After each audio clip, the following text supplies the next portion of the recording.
The dispute between Nairobi County Governor Mike Sonko and city businessman Patrick Nderitu over a piece of land in Buruburu has taken a new twist.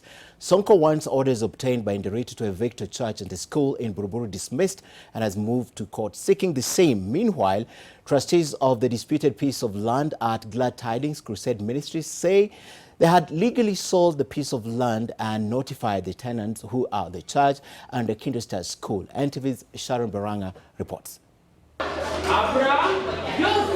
At Kinderstart School in Buruburu, learning is ongoing despite the hiccup the institution experienced at the weekend when goons invaded the premises and tried to eject them forcefully. This resulted to an altercation between Nairobi Governor Mike Sonko and Patrick Nderitu, who says he bought the land from trustees of the Glad Tidings Crusade Ministry, who have been custodians of the piece of land since 1983.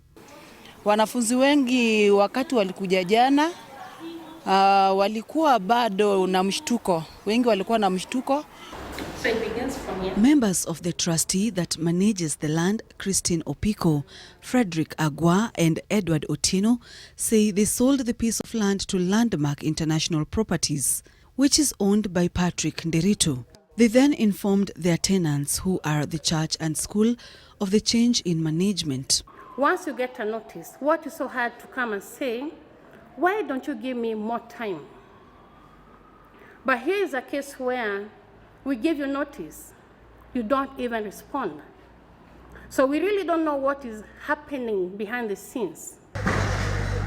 The events that happened at the weekend were felt on Monday when the governor sent county staff to demolish Pimp My Ride premises at what was formerly Simas Club along Kenyatta Avenue, which happens to have been rented by Nderitu, who then rented the place out to business people. The governor says the structures on the land were illegal. If only they'll pay me the rent. We can sit down with them. They agree they pay me the rent because I'm the owner of that property.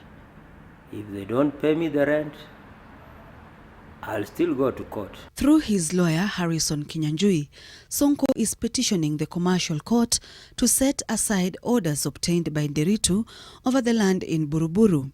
He is also seeking to have the suit filed by Nderitu struck out and dismissed. Senior resident magistrate Emmanuel Wanjala declined to give the orders sought by Sonko, but certified the matter as urgent and enjoined the county government of Nairobi and a trustee called Joan Ochola as an interested party. Sharon Baranga, NTV.